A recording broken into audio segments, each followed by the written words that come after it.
I have a feeling Jeff Banks will never be invited back on GB News again. But finally, I do just wonder if the mainstream media are starting to realise there's a story about Meghan Markle and her past that has long not been told, and it's about time that you stop being in cahoots with those losers in Montecito and you start putting your investigations onto what went on. He dropped the bomb that the Soho House meeting between Meghan Markle and Prince Harry was quite clearly engineered. He finally reported on the question marks over the births of Prince Archie and Princess Lily. He heavily hinted what my friend Jessica Reid Krause of House and Habit on Substack has been reporting for some time, that Meghan Markle had a yacht girl past in the Mediterranean, and he even questioned Meghan's age. Wait a second.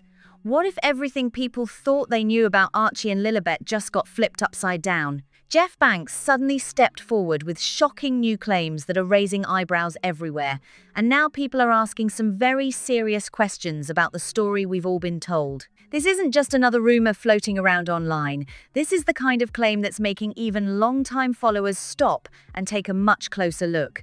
Jeff Banks didn't hold back either. He's hinting at details that could completely change how people see the whole situation, and the timing of it all has everyone talking. Social media is already on fire with reactions, with some people saying, "This explains a lot," while others aren't buying it for a single second. But one thing is clear, this revelation has sparked a whole new wave of curiosity, and the conversation is getting louder by the minute. Got out of the royal family, she couldn't be part of all of that.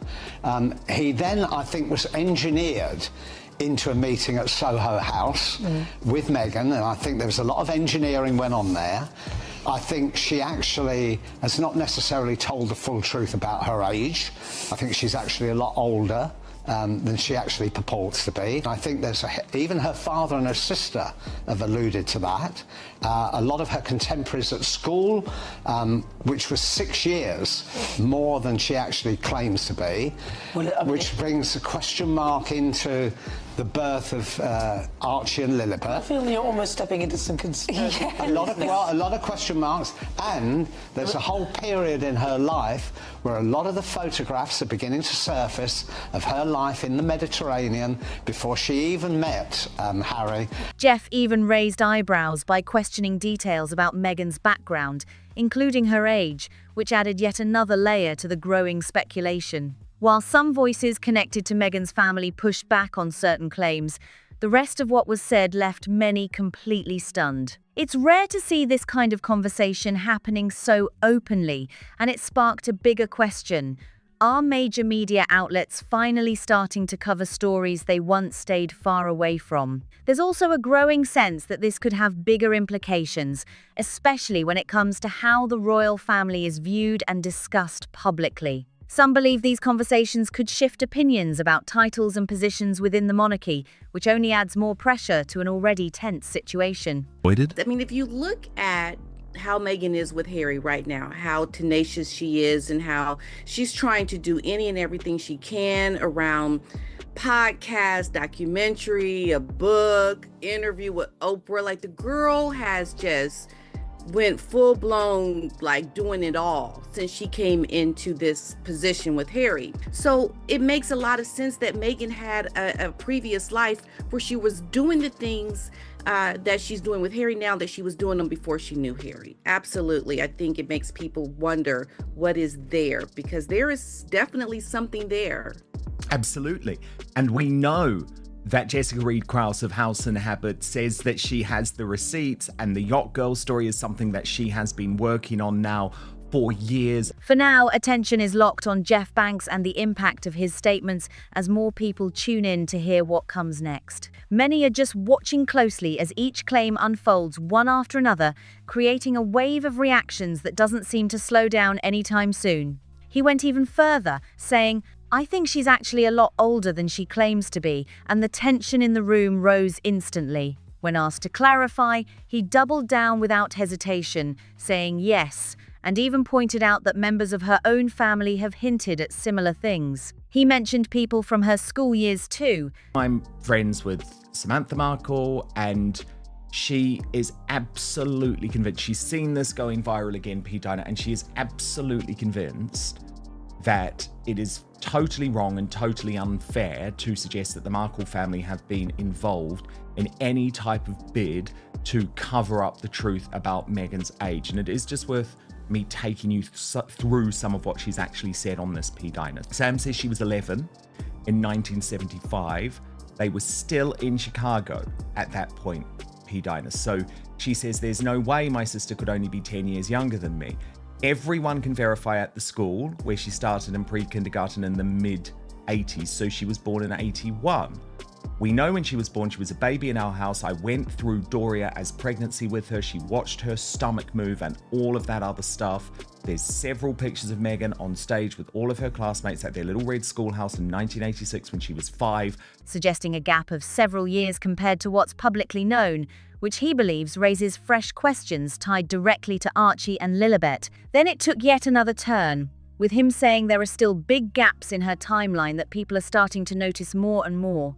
He talked about images now surfacing from her time in the Mediterranean before she ever met Harry, hinting that there's far more to that period than what's been shared publicly. According to him, there may have been a lot going on behind the scenes, and he believes that eventually more details could come out. At one point, someone responded by saying, if she really were older, she looks good, framing it as a compliment.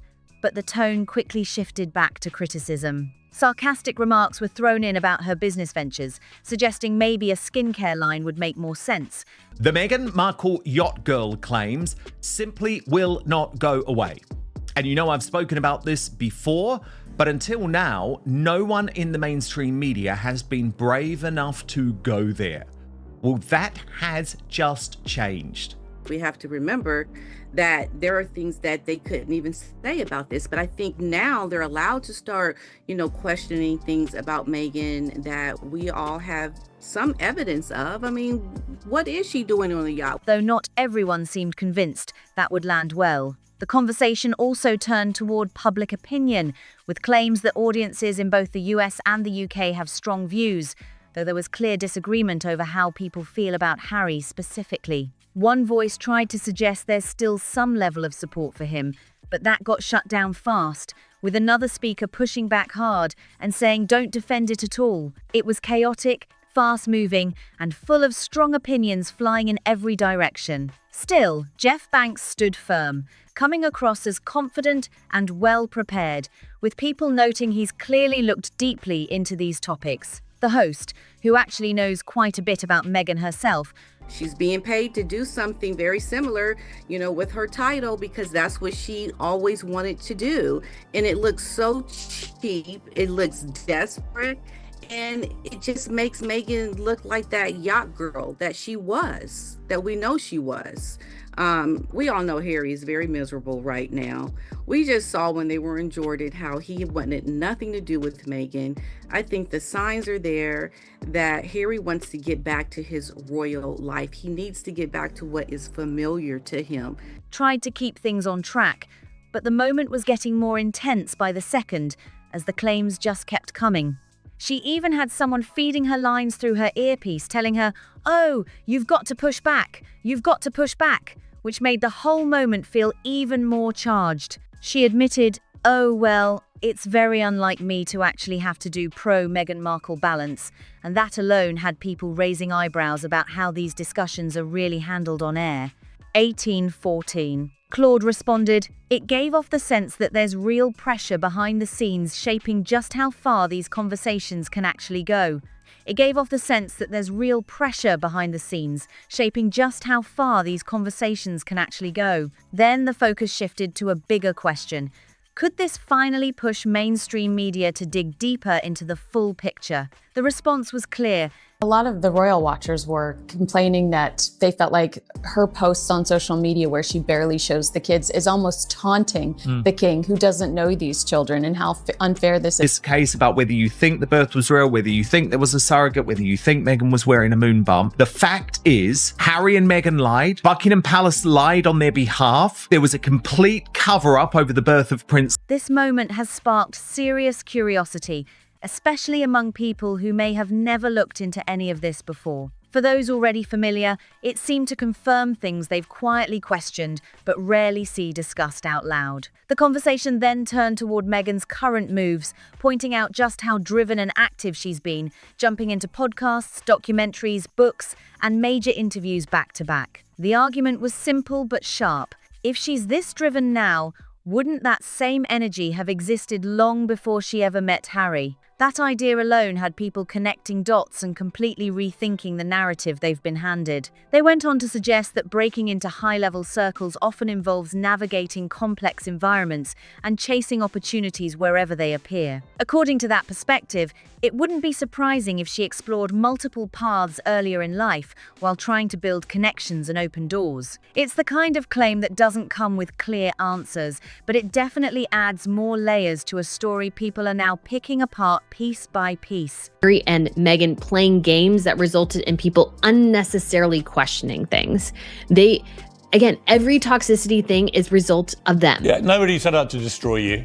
You destroyed yourselves in this country with your ludicrous, hypocritical behaviour. The truth be told, what she just said is complete and utter garbage by the British media, the public and the royal family that they've all now abandoned. That's the truth. By the end of it, the tone shifted into pure speculation with one clear takeaway. This situation is making more people stop and ask what might still be hidden. As they put it, there's a strong feeling that there's more to uncover and that curiosity isn't going away anytime soon.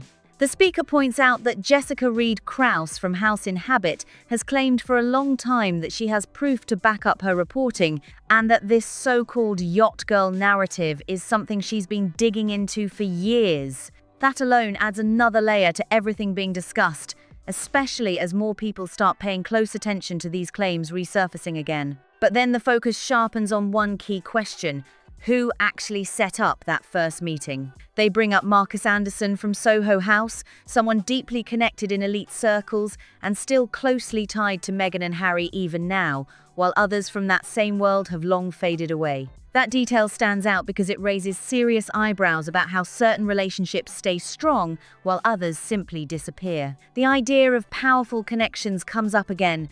They're legally covering their backs. There's just too many unknowns. And then, of course, we have that the doctor that allegedly delivered Lily quit her practice 2 weeks after giving birth to Lily, or delivering Lily. That sentence there is missing. With suggestions that Marcus Anderson knows influential figures who are still very much part of Meghan's world today. From that angle, it creates a bigger picture where people start questioning whether there were higher-level influences involved all along. Nothing is clearly proven, but it absolutely keeps the questions coming. Then the tone shifts slightly as one speaker pushes back on part of Jeff Banks's claims, specifically around the discussion of Meghan's age. They bring up Samantha Markle, saying she strongly disagrees with any suggestion that the Markle family had anything to do with hiding or misrepresenting that information. In fact, she reportedly believes those claims are completely unfair and inaccurate, which throws a whole contrasting perspective into the mix. So now there are multiple sides clashing hard, bold claims, strong denials, and a growing sense that this story is far from settled.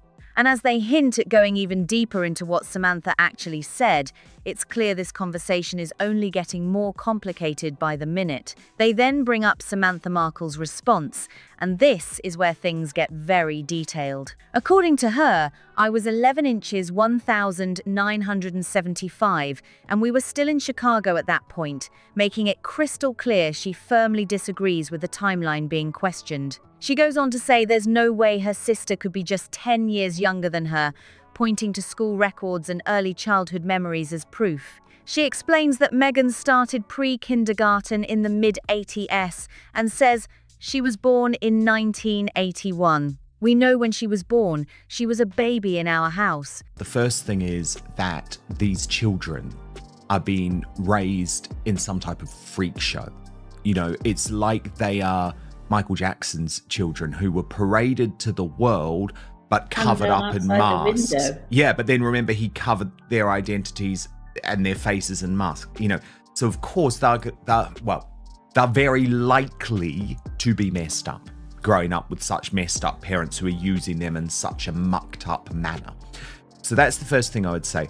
The second thing I would say on the titles is that I think what Prince William is acutely aware of, and this has certainly been my reporting, is that look at what happened when you allowed to run rampant for so many years, chasing the cash. She even describes witnessing her mother's pregnancy firsthand, saying she saw everything with her own eyes. On top of that, she references photos from a school play in 1986 showing Meghan on stage at 5 years old, and insists those images can be fully verified through the school itself. Samantha doubles down by walking through the math herself, saying, "In August, she will be 45, and I was born in 1964. In 1986, I was 22. So how could she be in her 50s and only 10 years younger than me?" It's a direct challenge to the claims being made, and she clearly stands by her version of events without a single moment of hesitation. The discussion then shifts to credibility, with the speaker pointing out that the Markle family hasn't exactly been known for defending Meghan, which is exactly what makes this defense stand out so much. They argue that if there were any truth to the age rumors, this would be the moment the family would respond very differently. One speaker even mentions having asked Samantha directly before, saying, "Hey, what's her real age?" and claims she confirmed it without hesitation. From that perspective, they say they believe Samantha's account, arguing that a family with this much tension wouldn't miss the chance to expose something if there was really something to reveal. And just as that settles, the conversation zooms out to something much bigger, this growing sense that public opinion might be shifting overall. They point to media figures like Dan Wakeford, who once supported Harry and Meghan in major outlets, now reportedly speaking more openly about challenges in their relationship. The suggestion is that even long-time supporters may be starting to change their tune, which only adds more momentum to this already intense conversation. California Birth Index, and per the website at thecaliforniabirthindex.org, the California Birth Index, or CABI, is a database that stores records of births in California, abstracts of birth certificates.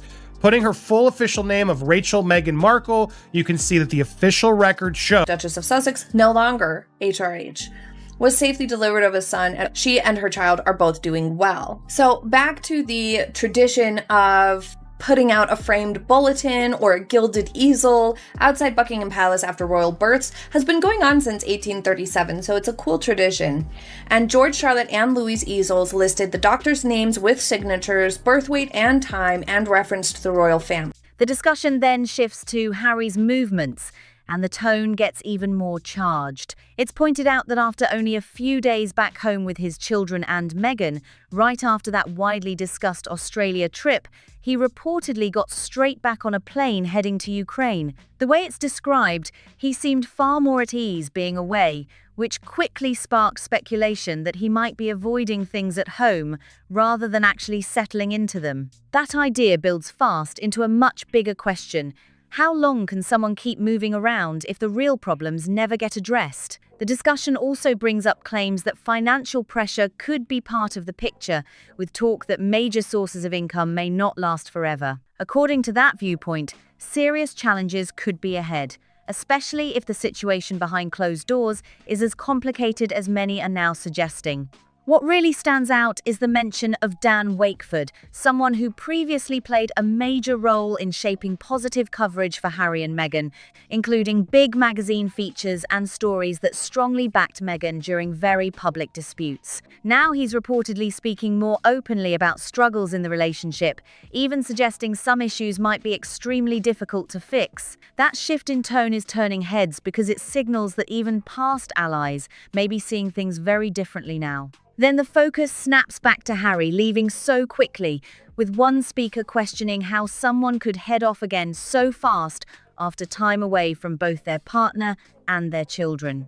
The reaction is blunt. It simply doesn't add up on the surface. There's a strong suggestion that he may be creating distance from his current lifestyle, with claims that he's not fully comfortable in California despite all its perks. The overall picture being painted is that he prefers staying active, traveling, and being engaged elsewhere rather than staying put. And when combined with everything else being said, it leads to one conclusion from their perspective. The situation between them may not be as solid as it once appeared. The final take is blunt and direct. That it just really kind of boggles the mind. I mean, just for titles, for example. So when Archie was first born, they said they didn't want him to have a title. He was going to be a private citizen. I was like, bravo, you understand. He's not going to be a working member of the royal family.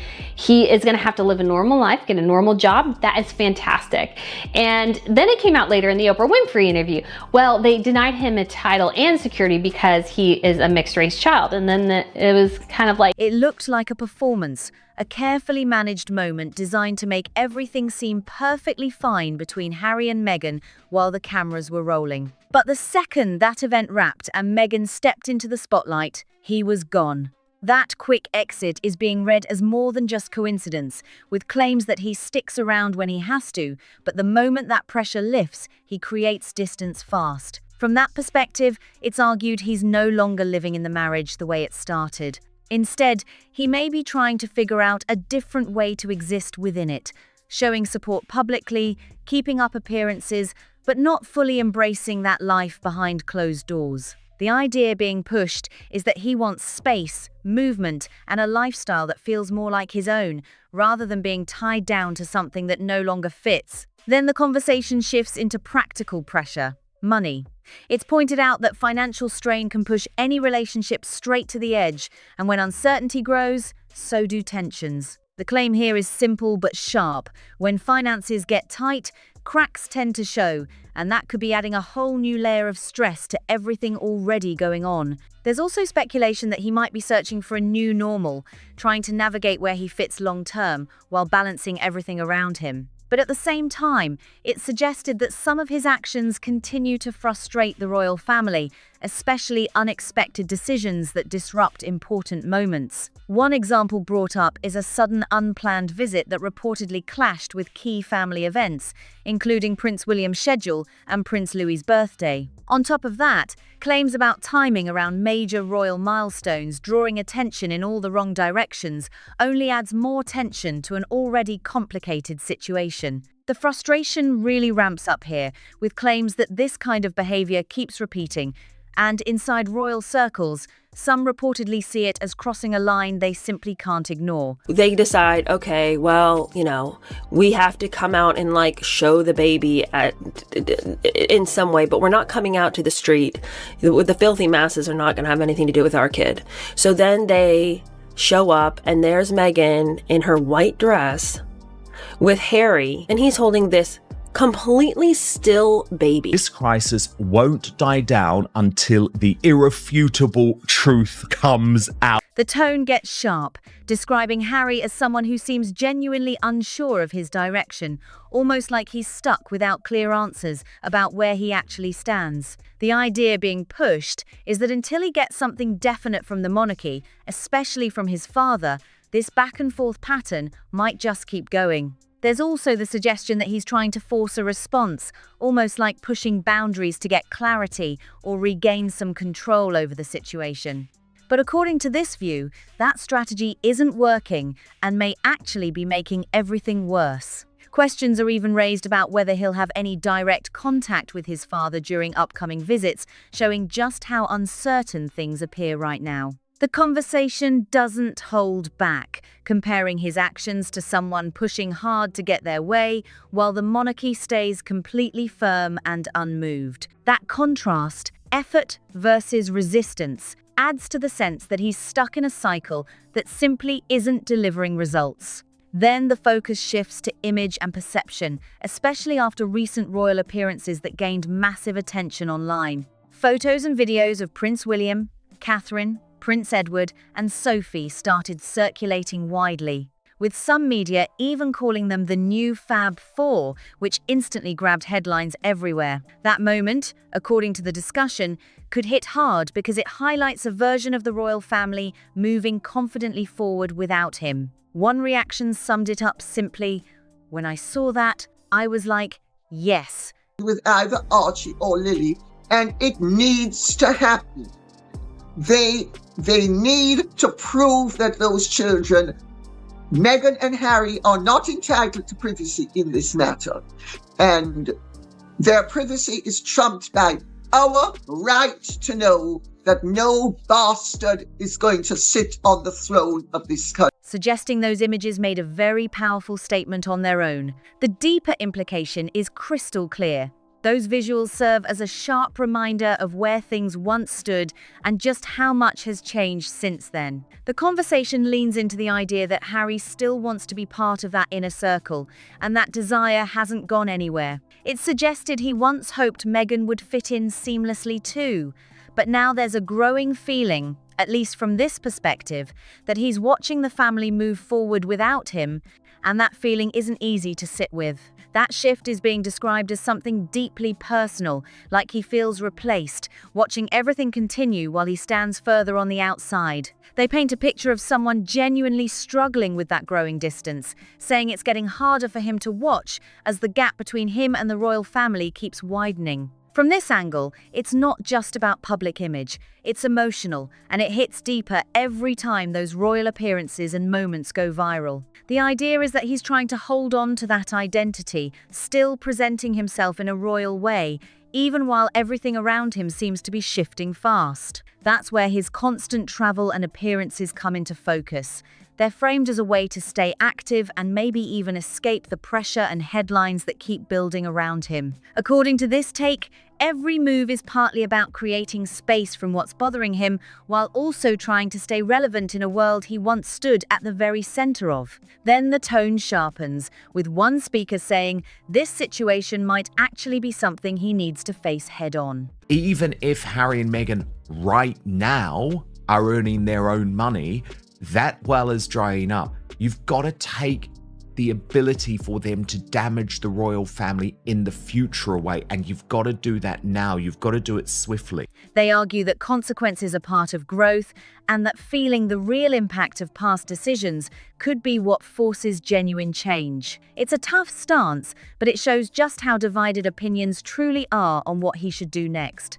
Finally, they bring up new YouGov polling released around Queen Elizabeth II's centenary, with her still included in the rankings. The implication is that public opinion data could reveal something significant and possibly very uncomfortable about where Harry stands right now in comparison. The reaction to those rankings is blunt. Some believe his numbers could drop even further. The point being made is that figures like Queen Elizabeth II and Princess Diana built such powerful legacies that their positions remain untouchable no matter what, and that contrast says everything. In comparison, there's a claim that Harry may feel like his own impact on the monarchy is fading fast, and that realization could hit on a deeply personal level. From this perspective, it's not just about numbers.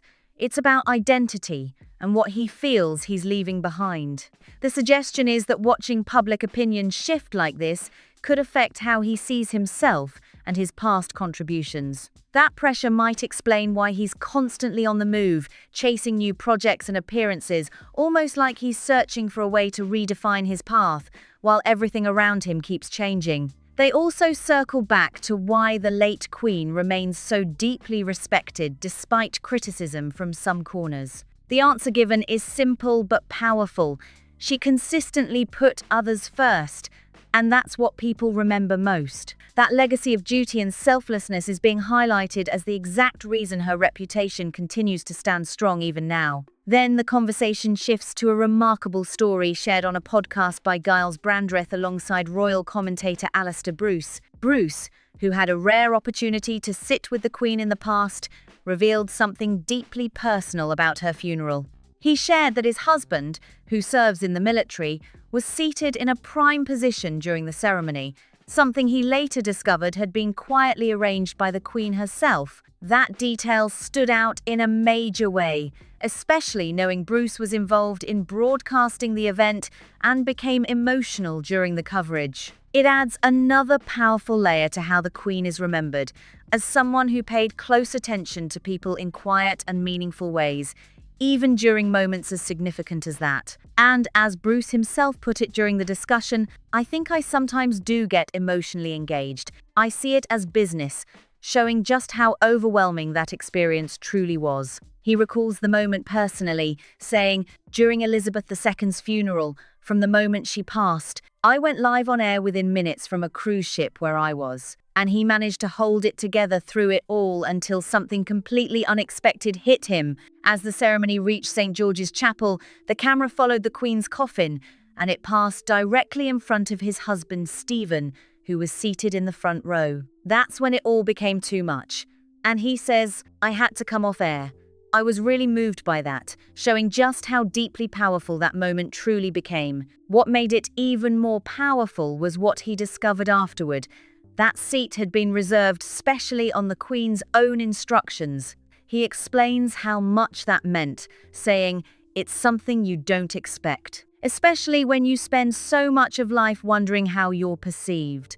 The fact that she had thought of his husband in such a specific and personal way made it feel like an incredibly kind gesture, one that caught him completely off guard and stopped him in his tracks. He describes trying to pull himself back together in that moment, stepping away briefly while producers checked on him, then gathering himself and returning to finish the broadcast as the service continued around him. Even though he managed to regain his composure on air, he admits the emotional impact stayed with him long after the cameras stopped rolling.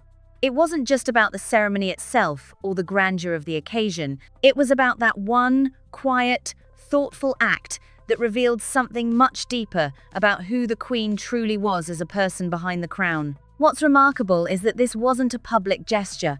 There were no cameras pointed at it, no press release announcing it, no social media posts celebrating it. It was simply a private decision made with care and consideration for someone she clearly valued, and that's what makes it hit so differently from everything else being discussed. In a world where every move seems calculated for public consumption, this stood out as something genuinely human, and people are responding to it in a big way. The reaction to this story says it all. What a lovely thing to have done. I was overwhelmed, capturing just how meaningful that one small detail became in the grand scale of everything happening that day. And that's really the deeper point being made here. It's often the smallest gestures, the ones nobody planned to talk about, that end up leaving the biggest impression, especially when they come from someone holding so much power and influence over so many lives. They reflect on how moments like this explain why she remains so widely respected even now, long after her passing. Even while maintaining careful neutrality in public life and carrying the enormous weight of the crown, she still found ways to connect with people on a deeply personal level that many never even knew about. That balance between duty and quiet kindness is what continues to stand out above everything else. And it's exactly why stories like this still resonate so strongly with so many people around the world. It also raises a bigger conversation about what true leadership actually looks like. Because anyone can make a speech, anyone can pose for a photo, and anyone can craft the perfect public statement. But taking the time to think about one specific person, in one specific moment, and quietly doing something meaningful for them without any expectation of recognition, that's a completely different level, and it's something people feel instantly when they hear about it. They wrap it up by pointing out that these are exactly the kinds of moments people remember most about the late Queen, and why her approval and respect remain so high right alongside Princess Diana even to this day. Diana's impact is still massive and undeniable, no doubt about it, but the point being made here is that the Queen's influence ran just as deep, even if it was expressed far more quietly and behind the scenes. It's also argued that while Diana was more vocal and openly emotional in her public approach, the Queen showed her support and care in more subtle but equally powerful ways that often went unnoticed until moments like this one surfaced. That story from Alistair Bruce really brings it all into focus in a way that's hard to argue with. There may have been a real question sitting in his mind leading up to that day, like, is she going to judge me because I'm married to a man? But according to this perspective, the answer that came back was the complete opposite of what he might have feared. Instead of making public statements or performing for an audience, she showed her values through quiet actions, And that is exactly what made it feel so genuine and so lasting in a way that words alone never could. There's even a broader comparison drawn here that really makes you stop and think. Unlike the constant stream of public messaging and carefully worded announcements we see from public figures today, the Queen simply didn't feel the need to speak on everything or weigh in on every conversation. She let her decisions and quiet gestures do the talking for her, and for many people, that approach carried even more weight and credibility than any statement ever could. It's being described as thoughtful, deliberate, and deeply powerful, without ever needing the spotlight or the applause that so many others seem to chase. And this contrast becomes even sharper when you hold it up against the way public figures operate today, where everything is announced, everything is branded, and everything seems designed to generate a reaction. The Queen operated on a completely different frequency, and stories like Alistair Bruce's remind people of exactly why that approach left such a lasting mark on so many lives across so many generations. There's also something worth noting about how these quieter stories tend to surface over time. The loudest moments often fade fastest, while the personal ones, the ones shared in podcasts and private conversations years later, are the ones that actually shape how someone is remembered forever. And right now, this particular story is doing exactly that, adding yet another layer to an already remarkable legacy that clearly still has more chapters left to be told. Then, just when you think the conversation is finally winding down and settling into something reflective, it shifts again without warning, teasing a major reveal about how King Charles truly feels regarding Harry and Meghan's Australia tour. The tone changes instantly, and the hint being dropped is that what's coming next is seriously eye-opening, potentially explosive, and possibly very controversial in ways that could shake up the conversation all over again. The suggestion alone is enough to get people leaning forward,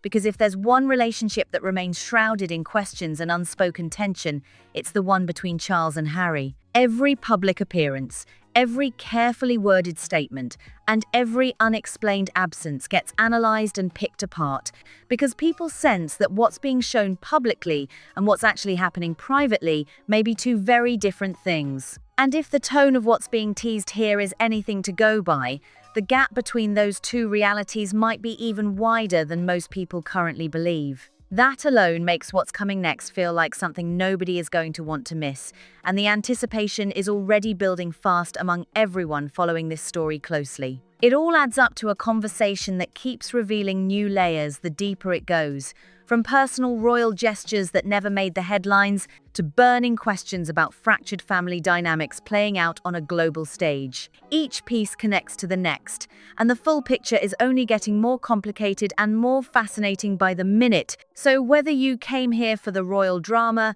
the behind-the-scenes revelations, the shifting public opinions, or just to understand what is really going on beneath all the polished appearances and carefully managed narratives, one thing is absolutely clear. This story is nowhere near finished, and the next chapter might just be the most revealing one yet. If you have made it this far, you already know this conversation is far from over, and honestly, it is just getting started. Make sure to hit that like button right now because it helps more people find this content and join the conversation that everyone seems to be talking about. Subscribe so you never miss a single update, because the next video is coming in hot and you do not want to be the last one to know what drops. Share this with someone who follows the royal story closely, or someone who thinks they already know everything there is to know, because this might just change their mind completely. And drop your thoughts in the comments below, because we genuinely want to know what you think, what stood out most to you, what surprised you,